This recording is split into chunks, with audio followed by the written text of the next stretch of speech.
Hey y'all, welcome back to my YouTube channel for How to Love a Battered Woman. My name is Nia Renee, and this is a segment where I go and I analyze my TikToks and I talk about them with you guys.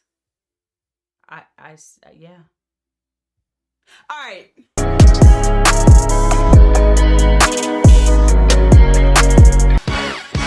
It's fun to stay at the Y.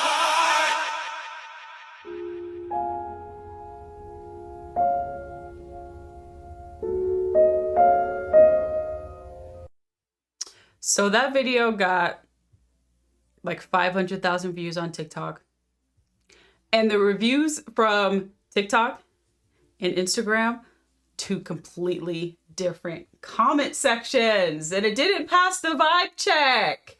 The ones on Instagram. TikTok, different story. Instagram, it did not check the vibe. It didn't pass the vibe check. And let me explain to y'all why. All the comments, I don't know, somehow I ended up on the wrong side of Instagram. So a lot of the comments on that video was somewhere along the lines of, well, you shouldn't have been jumping around. Well, you should have been doing this. Or, well, you should have been doing that. And it's like the point of that video just completely went over everybody's heads on Instagram. Not everybody, but a lot of people's heads on Instagram. On TikTok, I am so proud of y'all. Oh my goodness. There were so many parents, so many mothers in that comment section saying, oh my God, I never looked at it this way. I never saw it this way.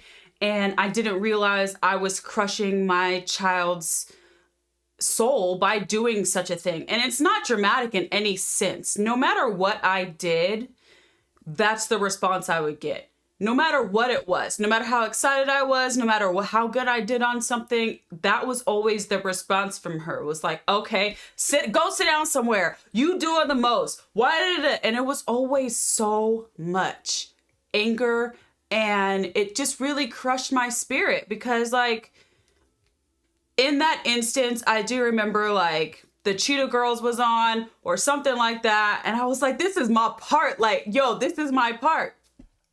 She was like, if you don't sit your ass down. Okay. And I get that there are instances and situations where people are overstimulated.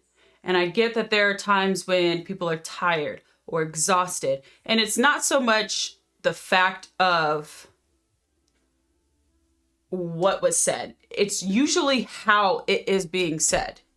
Now, let me keep it real with y'all because a lot of y'all, whoo, child.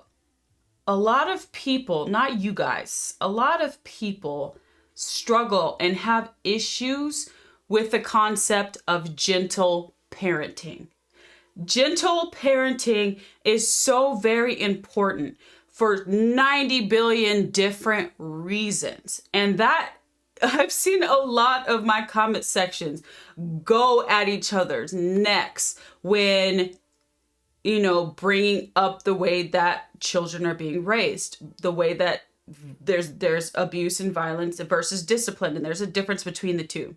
So I understand with being overstimulated, but that to me, no matter what I did, every single time I did something, it crushed my spirits. That's why I said, you know, in prior videos that, you know, I just really, really got into myself because it was like, no matter what I did, I was always going to make somebody mad. I was always going to make somebody upset. I was never going to make anybody happy. And so why am I being so bubbly in myself and if it's going to make other people so upset?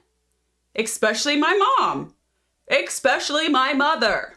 But I'm so proud of the women and the parents in the comment section on TikTok where they were actually having great conversations with each other. They were having great back and forths of congratulating people and accepting those who realize that they make mistakes. And they realize that, yeah, they got to do things a little bit differently. Gentle parenting doesn't absolve discipline. Gentle parenting is just a part of parenting that doesn't require your child to be afraid of you. It doesn't make your child fear you. Your child is never supposed to be afraid of you.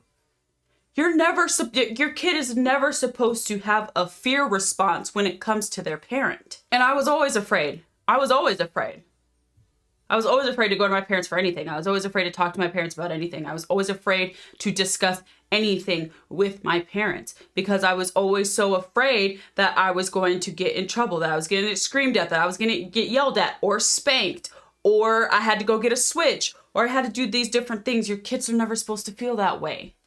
Now, the response to a parent being overstimulated or someone being overstimulated and someone is just doing a lot, they could simply say, hey, I'm tired right now. I know that this is your part. I can't really see the TV, so can you scoot over that way a little bit and then go ahead and get your dances in. Go ahead and do what you want to do. But there's a difference in how you say it. You shouldn't just be like, sit your ass down. Get your ass out the kid. Like, because that is just all that's going to do is cause fear in your kid on top of the fact that they're very excited about this part that just came on and they probably want to show you they're singing or they're dancing or whatever. And if you're tired and if you're exhausted and you just don't have the space for that or you're overstimulated, then simply find ways to communicate that with your child. That's what I would have loved to be given the opportunity to have something explained to me as to why these behaviors shouldn't be done. Or what is it about that caused you to feel this way? Talk to your kids.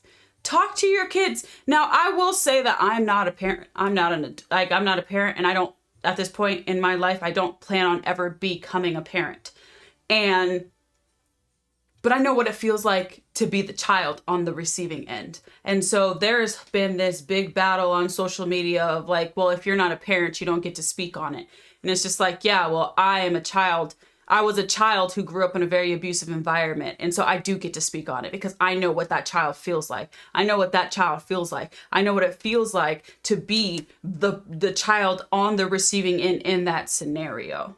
So it's not necessarily what you say, it's how you say it.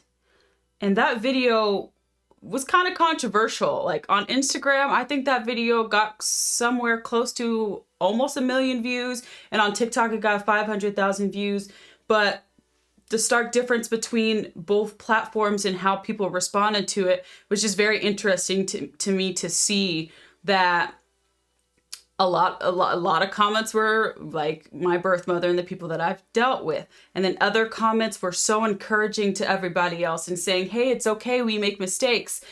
I'm glad you're aware now. And now that you can see from a different perspective that maybe that is how your child feels. And maybe that is what's going on in your kid's head. And yes, you get overstimulated, you're tired, you're exhausted. We all have things that we go through and deal with in our lives, but it doesn't mean that we get to take out our anger, stress, frustration, sadness, whatever, on anyone else, especially a child, where a child is literally someone that doesn't know a lot of things and they're wanting to learn a lot of things and they're growing and they're going to make mistakes and they're going to do things and they're going to mess up. It is a parent's job to teach them and give them the tools that they need, not reprimand them, tear them down, and make them feel inferior to you. And that's all I'm going to say on that topic. I come from a very, very long line, very long history of abuse as a child. So these topics are always so very near and dear to me. They're always so very close to me. They're always something that I will be very passionate in talking about because I do this and cater to that 4-year-old girl that still lives inside of me because I know what it feels like. I know what it feels like. I know, I get it. And so I will always be very passionate about that topic. I will always be passionate about this discussion. I will always be passionate about the things that I talk about on How to Love a Battered Woman because I know what it feels like.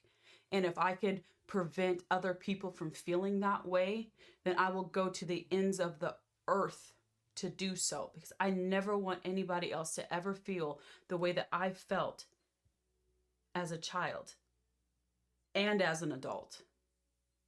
And that will always be my promise here on How to Love a Battered Woman. You'll always find that out of me. Anyway, y'all, I done had to get serious on y'all on this one. All right, I had to get a little bit serious. I had to break it down a little bit, but you know what?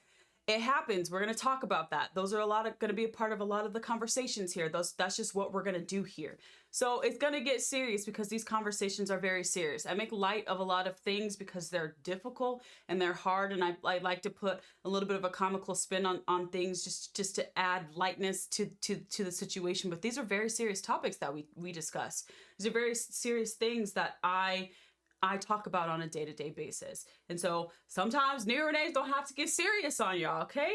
But that, you know what I'm saying? That's what it is. Anyway, y'all, I love you guys. I love you guys so much. What are y'all gonna do? Stay hydrated? Y'all gonna drink some water? Y'all gonna get some rest? And y'all ain't gonna let nobody's dusty ass child treat you any type of way? All right. I'm gonna be checking up on that now. I'm gonna be checking. Especially when it comes to the water. I'll see y'all next time.